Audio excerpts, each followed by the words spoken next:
Lieutenant Jake Morrison stood at the front of the largest classroom he had ever seen.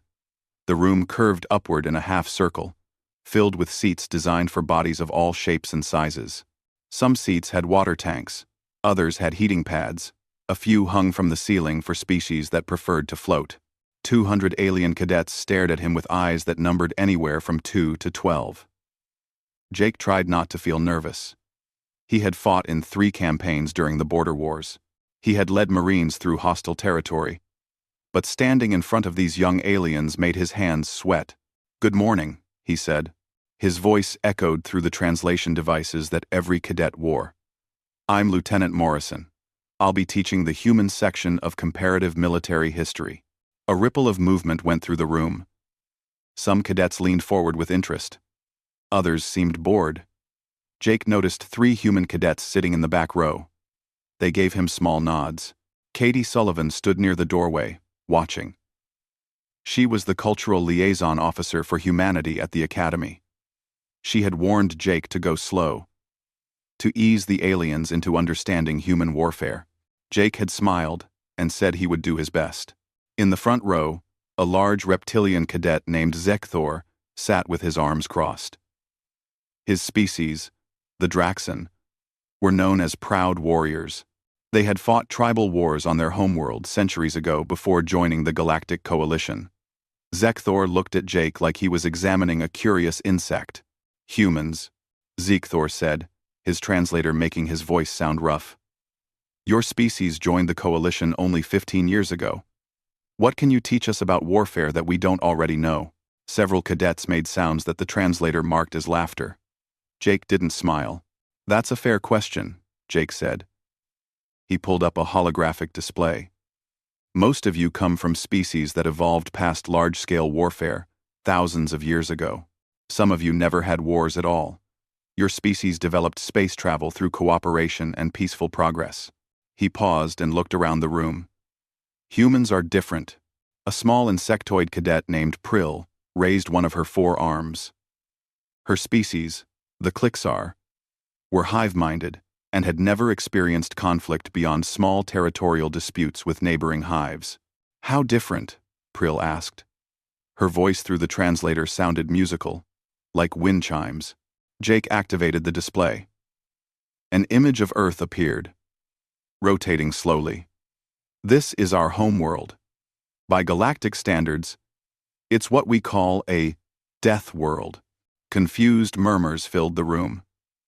Katie shifted nervously by the door. "Earth has 5 times the tectonic activity of most inhabited worlds," Jake explained. "We have regular earthquakes, volcanic eruptions, and tsunamis. Our weather systems produce hurricanes, tornadoes, and floods. We have ice ages that cover half the planet every few thousand years." He brought up images of Earth's predators. Lions, tigers, bears, sharks, crocodiles. "We evolved alongside hundreds of apex predators," Jake continued. "Species designed by nature to hunt and kill. Humans weren't the strongest or the fastest. We survived by being smart, adaptable, and incredibly stubborn." Vorn, an aquatic cadet from the Tithani species, made a gurgling sound. "But you said you would teach us about human warfare." "This is just environmental adaptation." "That's exactly my point," Jake said. "Human warfare is environmental adaptation. We learned to fight our planet, our predators, our diseases, and our climate. Then we learned to fight each other." He pulled up historical data. 10,000 years ago, we discovered agriculture. We formed the first cities, and we started competing for resources. The room grew quieter. Jake could see he had their attention now. "Most species in the Coalition had abundant resources on their homeworlds," he said. "Earth had limited arable land, fresh water, and minerals. We had to compete. We had to fight. Those who didn't fight didn't survive." Zekthor uncrossed his arms. "The Draxan had tribal warfare. We understand competition." "I'm sure you do," Jake said. But human warfare didn't stop at the tribal level. It evolved. It grew. It became something that touched every part of our society. He brought up the first footage. It showed muddy trenches, barbed wire, and soldiers in old-fashioned uniforms. The image was in black and white. "This is from a war we called the First World War," Jake said. "It lasted 4 years. It involved most of the nations on our planet. Approximately 20 million people died." The number appeared on the display in bright red. 20 million. The classroom went completely silent. Prill made a chirping sound of distress. 20 million? In one war? One war, Jake confirmed. "We fought over territory, resources, and political ideologies. We used chemical weapons. We had artillery that could destroy entire cities. We sent millions of young men into trenches where they died from bullets, disease, and poison gas." He showed them more images. Soldiers going over the top of trenches. Mud-filled battlefields. Field hospitals full of wounded men. The alien cadets watched with growing horror on their faces. Katie caught Jake's eye and made a small gesture. "Slow down."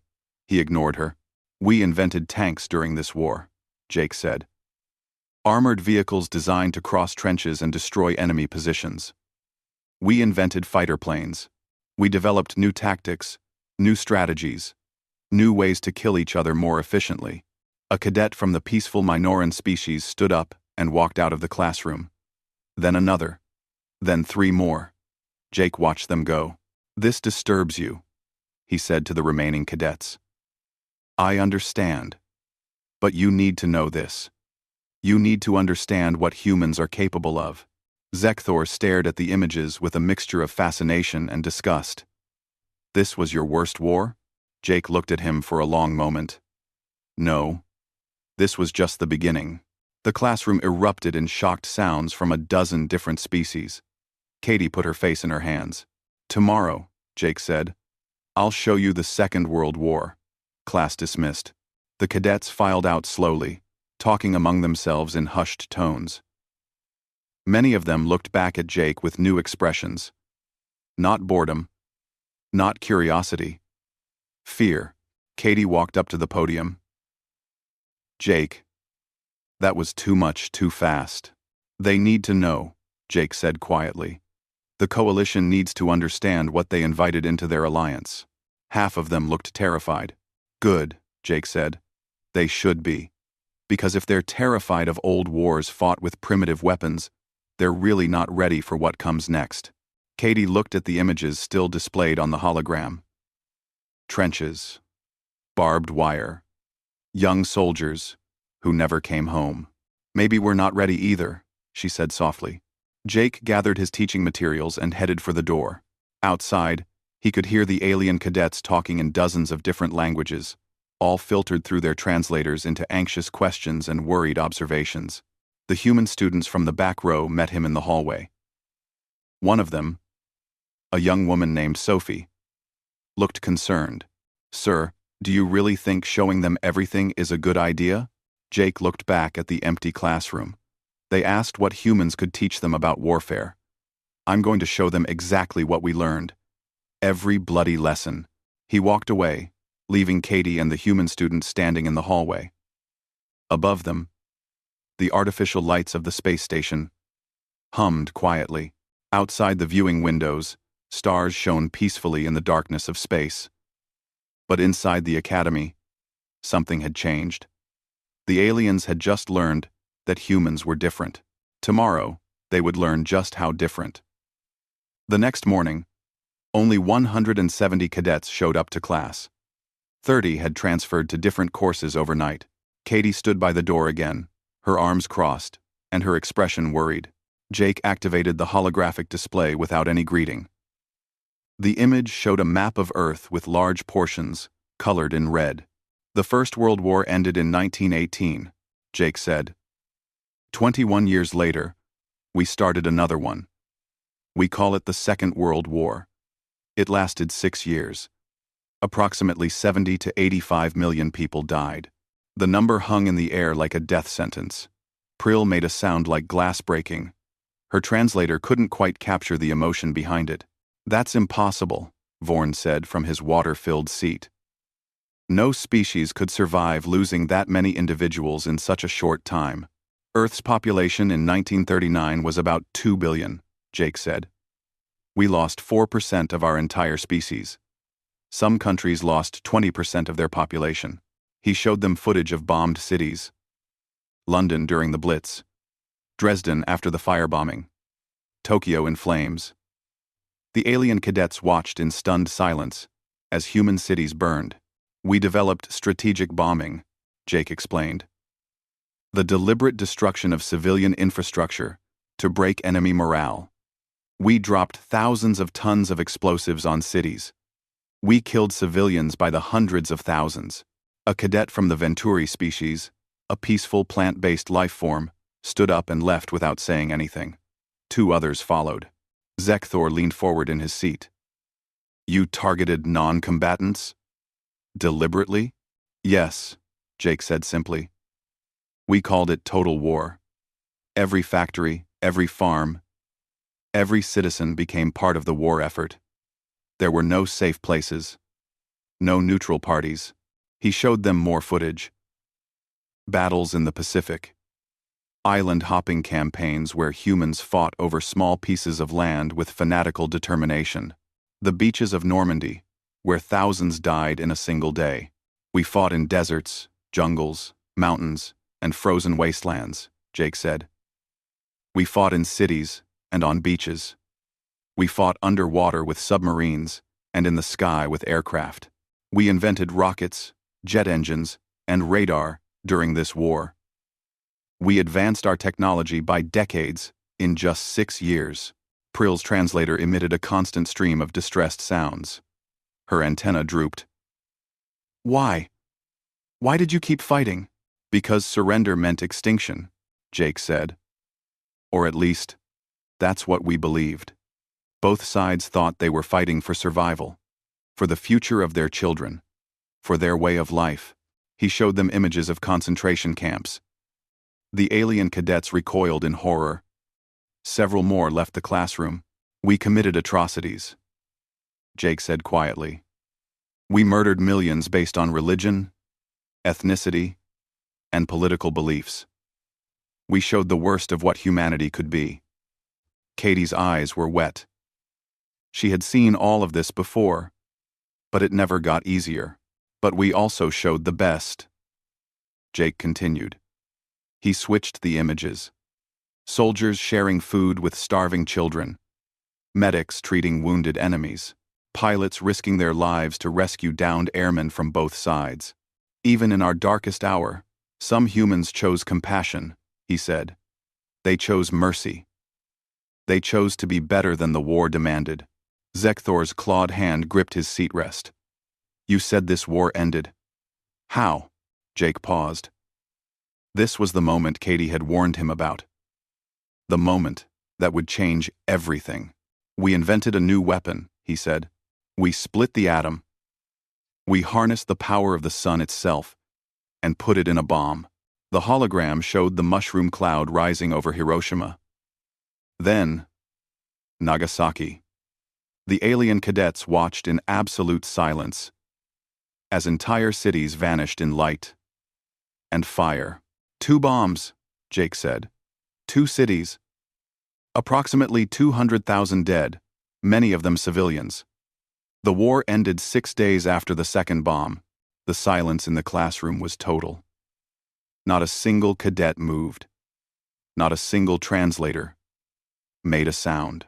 Then Prill stood up. She was shaking. You created weapons that could destroy entire cities? And you used them? Yes. How many of these weapons do you have now? Jake looked at her steadily. Enough to destroy our entire planet.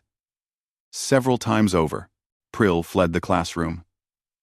Her distress call echoed through the station's network, reaching every other Clixar on the academy. Within minutes, Jake's communication device buzzed with urgent messages. More cadets stood up and left. Not just a few. Dozens. The exodus was quiet but determined.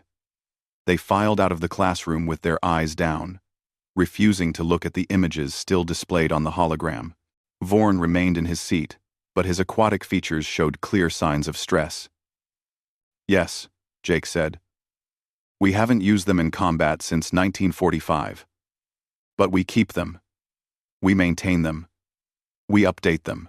Why? Because we're afraid," Jake said honestly. "We're afraid that if we get rid of them, someone else will still have them. We're afraid of being helpless. It's the same fear that drove us to develop them in the first place." Zekthor finally spoke. His voice was quiet, not the proud warrior tone from before. "My people had wars. We fought with swords and spears. We had honor codes and rules of engagement. This is not war. This is annihilation." "War is annihilation," Jake said. "That's what I'm trying to teach you. War isn't glorious. It isn't honorable. It's survival at any cost. It's doing whatever it takes to protect your people and destroy your enemies."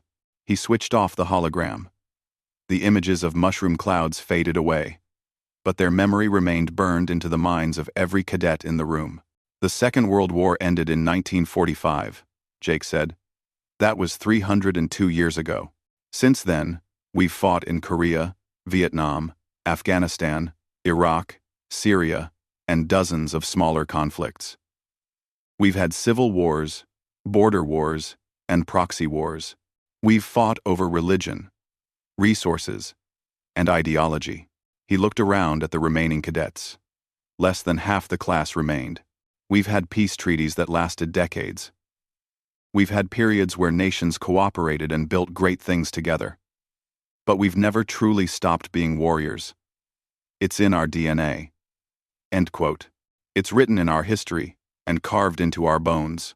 One of the human cadets in the back, a young man named Peter, raised his hand.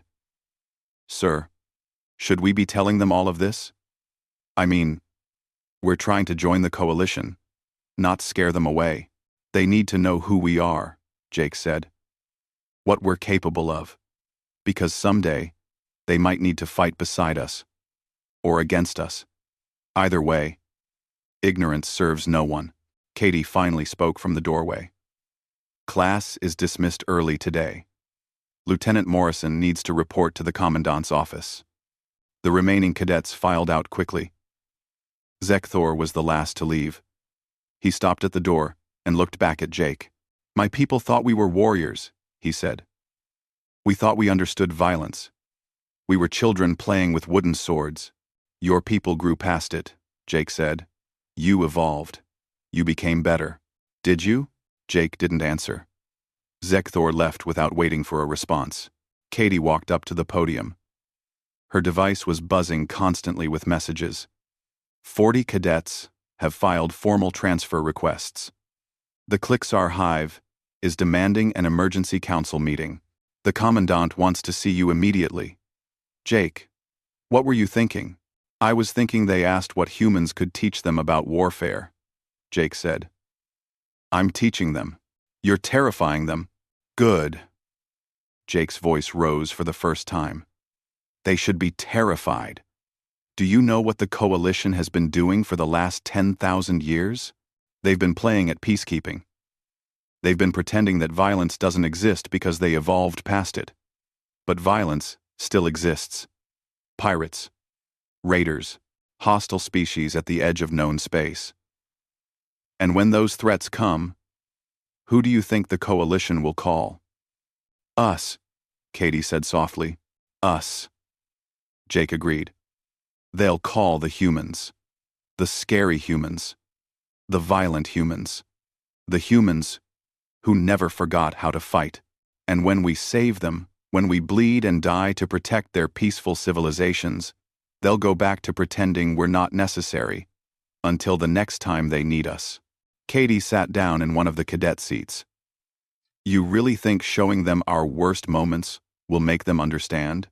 "I think," Jake said carefully, "that they need to see the whole picture. The good and the bad. The violence and the compassion. The wars and the peace." They need to know what we were so they can understand what we're trying to become. His communication device buzzed again. The Commandant's summons was now marked urgent. I have to go, Jake said. Can you handle the aftermath here? Katie nodded tiredly. I'll do what I can. But Jake, I don't think they're going to let you continue these lessons.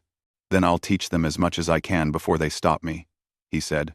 He left the classroom and walked through the corridors of the Academy station. Everywhere he went, alien cadets moved away from him. They whispered to each other in their native languages. Their translators picked up words like dangerous and savage and predator. Jake kept walking. He had a job to do, and he intended to finish it. Behind him, in the empty classroom, the holographic projector hummed quietly, waiting for the next lesson, the next revelation, the next truth about humanity that the galaxy wasn't ready to hear. Commandant Traal was a Forian, a species of peaceful herbivores who had never experienced warfare in their entire evolutionary history. His large, gentle eyes looked at Jake with something between confusion and disappointment. Lieutenant Morrison, Traal said, his translator making his voice sound like rustling leaves. I have received 47 formal complaints about your teaching methods. 30 cadets have transferred out of your course. The Klixar diplomatic delegation has requested an emergency session with Coalition High Command. What do you have to say for yourself? Jake stood at attention. Sir, I'm teaching the curriculum, as assigned, comparative military history, with a focus on human warfare. You showed them atomic weapons. Traal's voice rose slightly, which for a Forian meant he was very upset. You displayed the systematic destruction of entire cities. That's part of our history, sir. They asked what humans could teach them about warfare. I'm showing them the truth. Rand. Traal stood up from his desk and walked to the window. Outside, the Academy station orbited a peaceful green world. The truth can be delivered with more care. Lieutenant. More sensitivity. With respect, sir. Warfare isn't sensitive.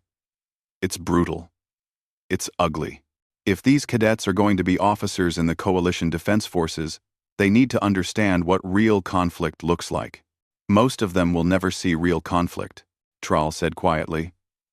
The Coalition has been at peace for 3 centuries. We have border skirmishes with pirates.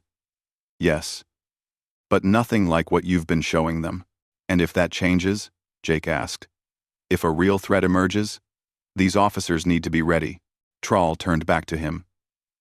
Coalition High Command has reviewed your case. They have decided to allow you to continue your course, but with supervision. Officer Katie Sullivan will be present for all future lessons. You will submit your teaching plans in advance, and if more than half your class transfers out, the course will be terminated. Do you understand? Yes, sir. Good.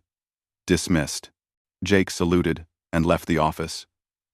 Katie was waiting in the hallway. How bad? She asked. Could have been worse. I can keep teaching, but you're my babysitter now. Katie sighed. Great. Well, at least I can try to stop you before you give the entire class nervous breakdowns. 3 days later, Jake stood in front of a classroom with only 97 cadets. More than half had left. The ones who remained looked wary, but determined. Even Prill had returned, though she sat in the back and avoided looking directly at the hologram display. Zekthor sat in his usual front row seat. He had spent the last 3 days researching human history on his own. The dark circles under his eyes suggested he hadn't slept much. Today, Jake began, we're going to discuss modern human warfare. The conflicts that occurred after the Second World War, leading up to our space age, and eventual contact with the Coalition. He brought up footage from Vietnam, jungle warfare, guerrilla tactics, soldiers fighting an enemy that could disappear into the population. This war taught us adaptation, Jake said. We fought an enemy who used the terrain, the civilians, and unconventional tactics. We learned that superior technology doesn't always guarantee victory. Vorn raised a fin. You lost this war? We withdrew, Jake corrected. There's a difference. We could have kept fighting, but the cost became too high. Not just in lives, but in public support. Our own people turned against the war. Your people stopped you from fighting? Zekthor sounded surprised. The civilians had that much power? In a democracy, yes. Our governments answer to our people. When enough citizens demand an end to war, the leaders must listen. Jake showed them more recent conflicts. Desert warfare, urban combat, precision strikes with guided missiles, night vision operations, special forces raids. The alien cadets watched with growing unease as human soldiers moved through cities like ghosts, clearing buildings room by room, engaging enemies in close quarters with deadly efficiency. We developed specialized units, Jake explained. Teams trained for specific types of warfare: underwater demolition, high-altitude parachute insertions, counter-terrorism, hostage rescue. We didn't just prepare for large-scale wars. We prepared for every possible scenario. He showed them footage of training exercises. Human soldiers running obstacle courses, practicing urban warfare in mock cities, conducting live fire exercises with real ammunition. This is training? A small cadet from the Mirvani species asked. This looks like combat. OP. We train as we fight, Jake said. Our soldiers prepare for real combat by simulating it as closely as possible. We believe that if you sweat in training, you won't bleed in battle. Katie stepped forward. What the lieutenant means is that humans maintain combat readiness even during peacetime. It's a cultural practice that helps keep our military forces sharp. Vorn's translator made a gurgling sound. Wait. You still train like this? Even now? Even though you're at peace with Earth and the Coalition? Yes, Jake said simply. The classroom erupted in anxious chatter. Translators struggled to keep up with dozens of different languages all speaking at once. You're at peace, Zekthor said slowly. But you still prepare for war? We've been at peace before, Jake said. It never lasts. Humans learned a long time ago that the best way to maintain peace is to be ready for war. We have a saying, if you want peace, prepare for war. Prill stood up. Her voice was shaky. Jake pulled up a timeline. In all of recorded human history, approximately 10,000 years, we've had about 80 years of total global peace. Not consecutive years. 80 years total, scattered across millennia. The number appeared on the display. 10,000 years of history. 80 years of complete peace. That's less than 1%, Vorn calculated. You've been at war for 99% of your existence as a civilization? More or less, Jake confirmed. Prill started shaking. Her Klixar physiology wasn't designed for this kind of stress. You're predators. You've always been predators. You evolved as hunters, and you never stopped hunting. You just started hunting each other instead of animals. That's one way to look at it, Jake said carefully. What other way is there? Zekthor's voice was sharp.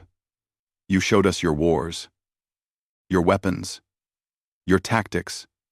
You showed us atomic bombs that can destroy entire cities. You showed us soldiers who train constantly for combat, even during peace. What else are we supposed to think? You're supposed to think, Jake said, that we're survivors. We're not proud of our history. We're not celebrating our wars. But we're not ashamed either. We did what we had to do to survive. And now you're here. A cadet, from the Tellian species said. In the Coalition. Among peaceful species. What are we supposed to do with that information? Katie stepped forward again. You're supposed to understand that humans are complex. We have capacity for great violence. Yes. But we also have capacity for great compassion. For cooperation. For peace. Do you? Prill asked. Her voice cracked. Because all I've seen is evidence that you're the most dangerous species in the galaxy. You've spent 10,000 years perfecting the art of killing. And now you're here. With us. And we're supposed to just trust that you won't turn that expertise against us? The classroom went silent. Every cadet was looking at Jake and Katie, waiting for an answer. Jake took a deep breath. I can't make you trust us. Trust is earned, not given. But I can tell you this. Humans have never attacked an unprovoked enemy since joining the coalition. We've followed every treaty, respected every boundary. We've fought beside coalition forces, against pirates and raiders. We've bled to protect stations and colonies that aren't even ours. So far, Zekthor said quietly. You've behaved so far. But what about in 10 years? 20? 100? What happens when you decide the coalition is holding you back? What happens when your violent nature overwhelms your peaceful intentions? That's a fair question, Jake admitted. I don't have a perfect answer, but I can tell you that we're trying. Every day, we choose to be better than our history. We choose cooperation over conflict. We choose to use our strength to protect instead of conquer. A cadet Jake didn't recognize stood up and walked out. Then another. Then 5 more. They left quietly, without looking back. By the end of the class, only 64 cadets remained. More than half the original class was gone. Katie dismissed the remaining students early. After they left, she sat down heavily in one of the seats. 90% of the Clixar delegation has requested transfers away from human-occupied space, she said, reading from her device. The Forians are proposing a vote to limit human military expansion. 3 member species are calling for humanity to be placed under probationary status. Men. Argron. Men. Argron. So we're the monsters now, Jake said. We showed them our monsters, Katie replied. What did you expect? Zekthor appeared in the doorway. Jake hadn't noticed him, lingering behind. Can I ask you something, Lieutenant? The Draxan cadet said. Of course, if we went to war tomorrow. If the coalition faced a real threat, an existential one, would you fight for us? Would humans die to protect species that fear them? Jake met his eyes. Yes. Without hesitation. Wedo. Wedo. Wedo. Wedo. Why? Because that's what we do, Jake said simply. We protect the pack. And the coalition is our pack now, whether they like it or not. Zekthor nodded slowly and left without another word. Katie looked at Jake. You really believe that? I have to, Jake said. Because if I don't believe we can be better than our history, then what's the point of any of this? Outside the classroom, the academy buzzed with nervous energy. Word had spread about the human warfare lessons. Cadets from all species debated whether humans should be trusted, feared, or expelled from the coalition entirely. And in the back of everyone's mind was the same question. What would happen if humanity ever decided to stop being peaceful? The Emergency Coalition Summit convened 3 days after Jake's last class. Representatives from 47 member species gathered in the Grand Council chamber. Katie sat in the human delegation section, watching as species after species voiced their concerns about humanity. The Clixar representative spoke first. Her voice trembled even through the translator. My hive shares a collective consciousness. When one of us experiences trauma, we all feel it. The images shown in Lieutenant Morrison's class have created a wave of anxiety across our entire species. We request that humans be restricted from teaching military subjects. Round. We have not wave again. The Forian delegate added his support. The humans have shown themselves to be fundamentally different from coalition species. Their capacity for violence exceeds anything in our collective experience. We propose probationary restrictions until we can better assess the risk they pose. One after another, species expressed fear, distrust, and calls for limitations on human participation in coalition affairs. Finally, Katie was called to speak. She walked to the central platform, feeling the weight of hundreds of alien eyes upon her. "I understand your fear," she began. Lieutenant Morrison's lessons were difficult to watch. They revealed a part of human history that we ourselves struggle with. But you're only seeing half the picture. In Lieutenant Morrison's Peter, she activated a holographic display. "You've seen what humans are capable of in war. Now let me show you why we developed that way." The display showed Earth rotating in space. Katie brought up environmental data. Earth is what we call a death world. Not because it's uninhabitable, but because it's unusually hostile to life. Let me give you some comparisons. She pulled up statistics.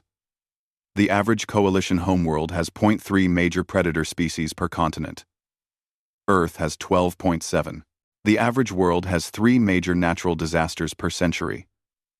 Earth has 300. Disease mortality rates on coalition worlds average 2%. On Earth, before modern medicine, it was 38%.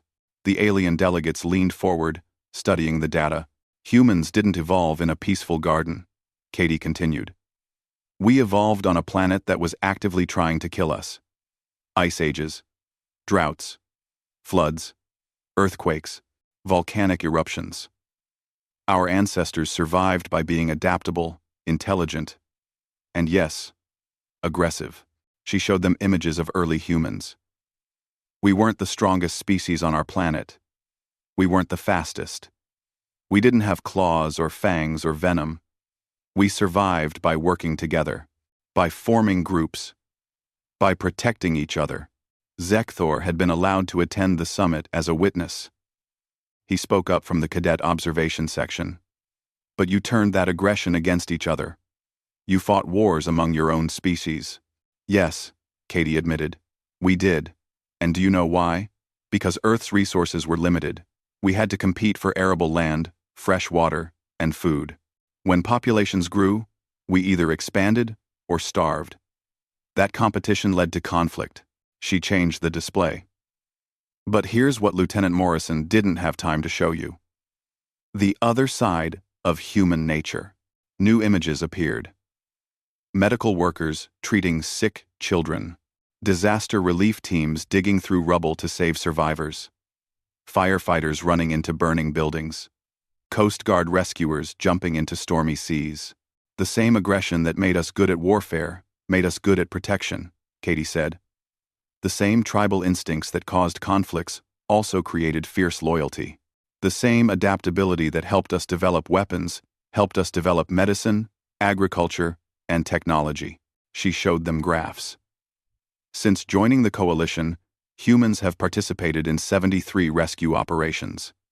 We've provided medical aid to 18 different species. We've shared our technology freely. We've followed every law and honored every treaty. The Venturi delegate, a plant-based being, rustled her leaves. "Words and recent actions don't erase 10,000 years of warfare." "You're right," Katie agreed. "They don't. But they show our direction. They show what we're choosing to become." She pulled up new files. "I want to tell you about some individual humans. People who showed what our species is truly capable of when we choose compassion over violence." The first image showed a young man in a military uniform. "This is Lieutenant Ben Harper. 3 years ago, pirates attacked the colony on Archer 3. The colony had a large Clixar population. Ben was stationed there as part of the Coalition Defense Force.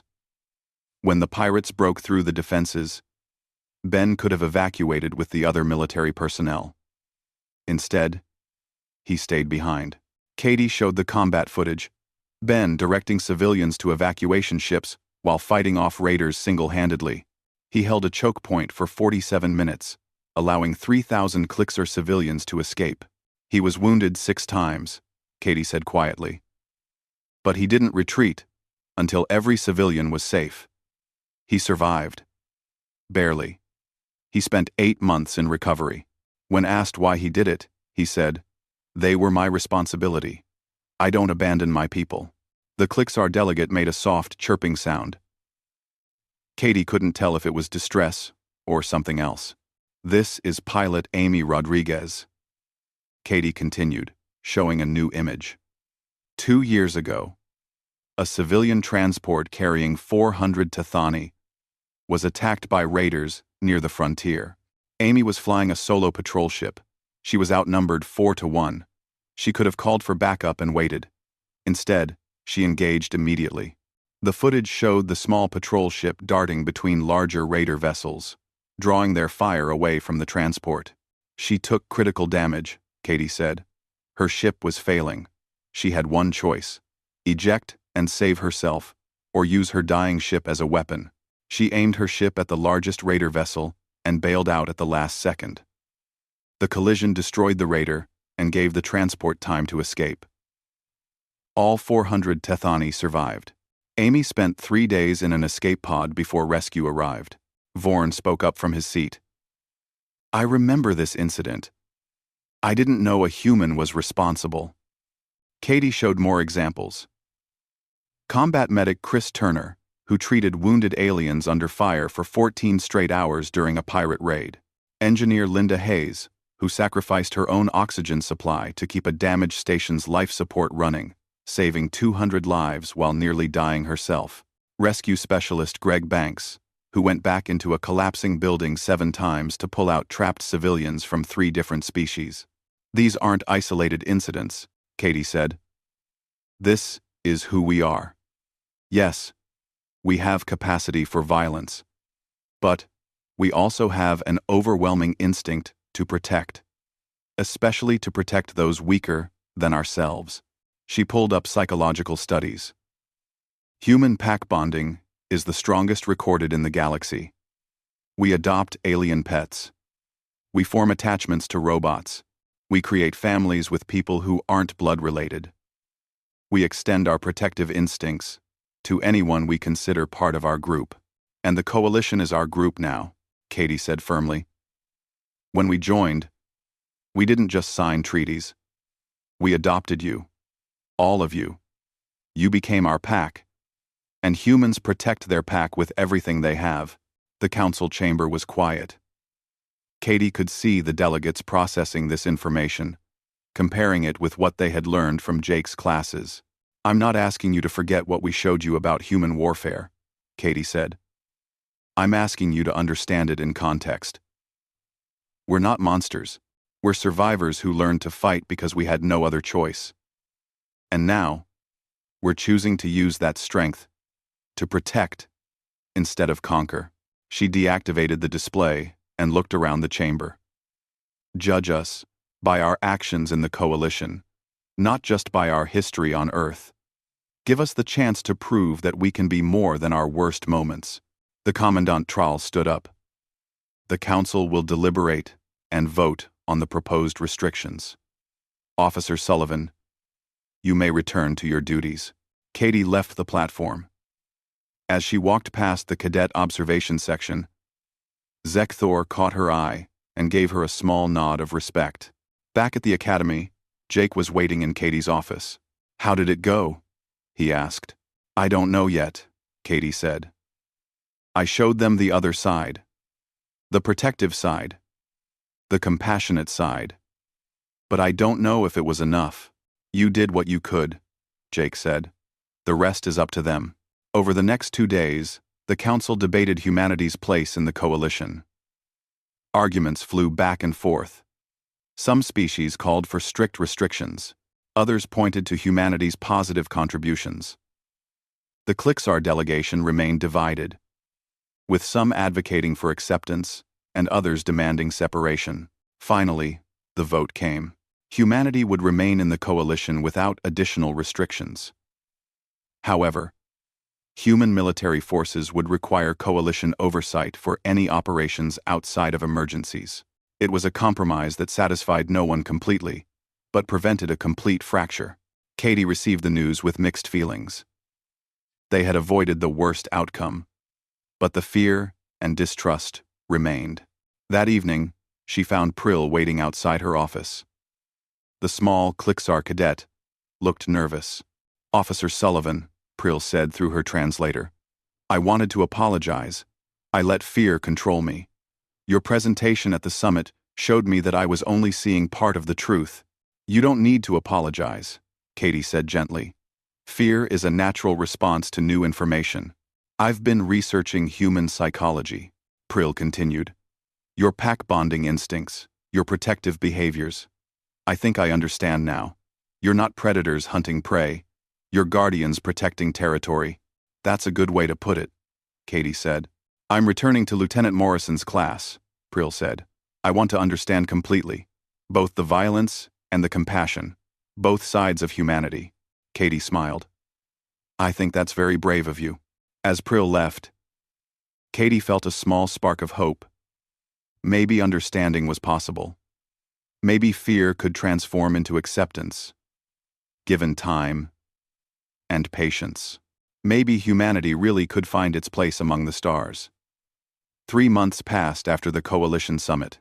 Jake continued his classes with the remaining cadets, but he focused more on tactical analysis than graphic footage.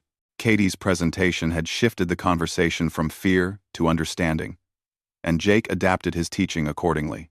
The academy slowly returned to normal. Humans still got nervous looks in the hallways, but the outright fear had faded. Some cadets even started asking questions about human tactics, genuinely curious rather than horrified. Zekthor had become an unofficial teaching assistant. His perspective as a non-human helped bridge the gap between Jake's military experience and the alien cadets' understanding. Prill had returned to class and was writing a research paper on human protective instincts for her psychology course. Vorn approached Jake after class one day. Lieutenant, I've been studying Earth's history, not just the wars, but everything. Your art, music, literature, philosophy. I'm beginning to see the complete picture. And what do you see? Jake asked. A species in constant conflict with itself, Vorn said thoughtfully. You fight against your violent nature, while also embracing it when necessary. You create beautiful art, while also creating terrible weapons. You're walking contradictions. That's probably the most accurate description of humanity I've ever heard, Jake admitted with a slight smile. Life at the academy continued peacefully until the morning everything changed. The alarm cut through the station like a knife. Red emergency lights flashed in every corridor. Katie was in her office when the announcement came through. All personnel. This is Commandant Traal. We have received a distress signal from Civilian Station Frontier 7. They are under attack by unknown raiders. Multiple coalition ships are responding. But the nearest vessel is the human patrol ship Defiant. All cadets and staff are to report to the command center for situational updates. Katie ran to the command center, where holographic displays showed the situation unfolding in real time. Frontier 7 was a civilian trading station with minimal defenses. It housed 12,000 beings from 24 different species. The raiders had hit fast and hard, overwhelming the station's small security force. Jake was already there, watching the tactical display with professional focus. The cadets flooded in, filling the observation deck. The Defiant is 20 minutes out, Traal announced. The next closest coalition ship won't arrive for 3 hours. The station's defenses have failed. Civilian casualties are mounting. On the main screen, they watched the Defiant's approach. It was a small patrol vessel with a crew of 30 humans. Against it were 5 raider ships, each twice its size. They're outnumbered, Prill said, her voice worried. They should wait for reinforcements. Humans don't wait, Zekthor said quietly. They engage. He was right. The Defiant didn't slow down or request backup. It accelerated directly toward the raider formation. Defiant to Frontier 7. A voice crackled over the communications channel. This is Commander Lisa Hayes. Hold on. We're coming. The Academy's command center fell silent as they watched the tactical display. The Defiant was a small green dot racing toward 5 larger red ones. The mathematics were brutal. The odds were impossible. Katie felt her heart hammering. She knew what was about to happen. She had seen humans face impossible odds before. They never backed down. The Defiant opened fire while still at maximum range. Missiles streaked toward the Raider formation. The Raiders turned to engage this new threat, momentarily forgetting the defenseless station. "They're drawing fire away from the civilians," Vorn observed. "Using themselves as bait," Jake nodded. "Classic human tactics. Protect the vulnerable at any cost." The space battle unfolded across the holographic display. The Defiant moved like a dancer, weaving between the larger Raider ships. It was faster, more maneuverable, but terribly outgunned. Every hit it took glowed red on the tactical display. Every hit it landed glowed green. The alien cadets watched in stunned silence as the small human ship fought 5 larger vessels simultaneously. It shouldn't have been possible. The numbers said the Defiant should have been destroyed in the first exchange. But humans didn't follow the numbers. "They're using the station's gravity well," Zekthor said, leaning forward. "Forcing the Raiders to maneuver carefully or risk collision. They're turning the environment into a weapon. Look at their firing patterns," another cadet said. "They're targeting specific systems, engines, weapons. They're not trying to destroy the Raiders. They're trying to disable them, because they want to minimize debris that could hit the station," Jake explained. "Every move is calculated to protect the civilians." The Defiant took another hit. Warning lights flickered across its hull display, but it kept fighting. Commander Hayes's voice came through again. "Frontier 7. Begin emergency evacuation. Get everyone to the escape pods and lifeboats. We'll cover you." R. Defiant, "You can't hold 5 ships alone," the station commander responded.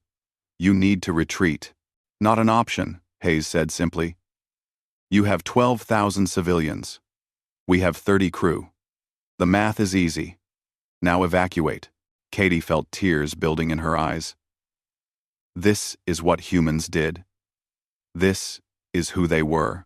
The Defiant positioned itself between the Raiders and the station. It had taken significant damage, but it continued to fight with desperate precision. Every shot counted. Every maneuver bought more time for the evacuation. One Raider tried to slip past the Defiant to attack the fleeing lifeboats.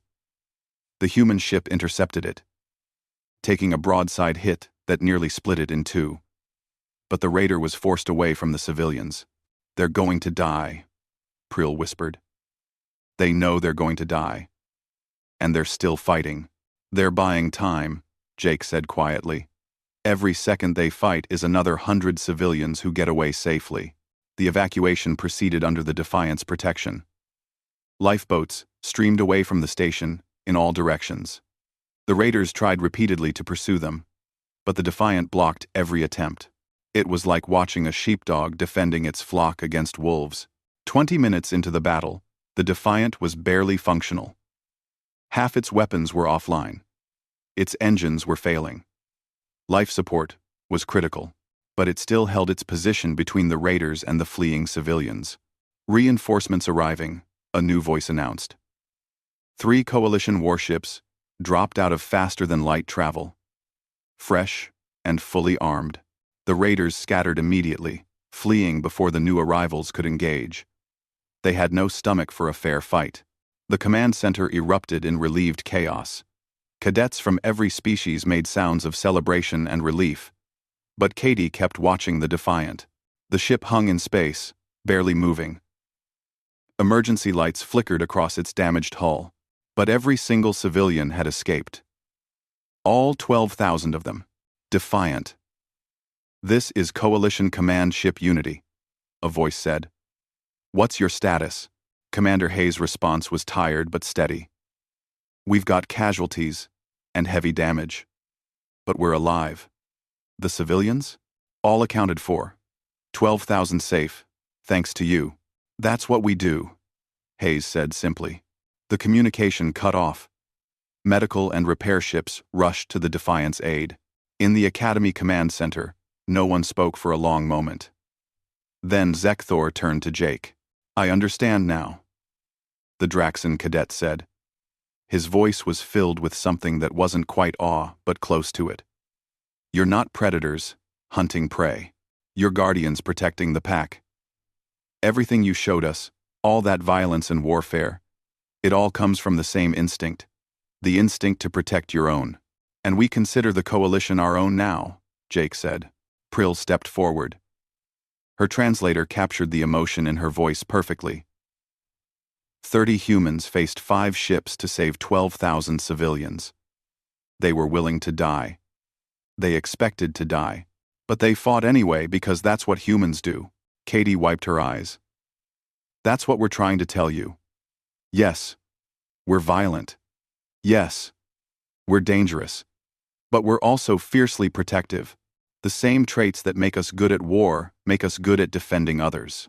Vorn's aquatic features showed deep thought. You evolved on a death world, where everything was trying to kill you. So you learned to kill it first. But you also learned to protect your group, because alone, you couldn't survive. Exactly, Katie said. We fight for what we love. We destroy to protect. It seems contradictory. But for humans, it makes perfect sense. Commandant Trall addressed the assembled cadets. What we witness today is what humanity brings to the coalition. Not just warriors, but guardians. Not just violence, but the courage to face impossible odds for others. Over the next few weeks, something changed at the academy.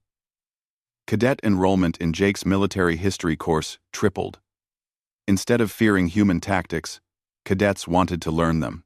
They wanted to understand how 30 humans held off 5 ships. How they turned disadvantages into advantages. How they fought with such precision and determination.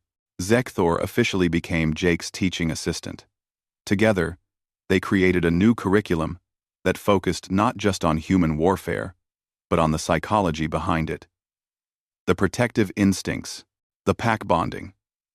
The way humans turned fear into focus and desperation into determination.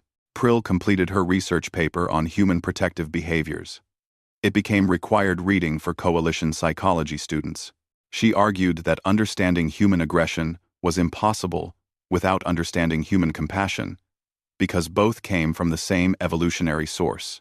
Vorn wrote his thesis on humanity's integration into the coalition. He called it Warriors and Guardians, How Earth's Children Redefined Galactic Security. The paper discussed how human military doctrine could be adapted by other species.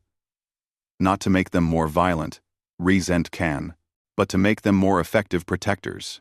6 months after the Frontier 7 incident, Jake stood in front of his largest class yet. 240 cadets from 53 species filled the amphitheater.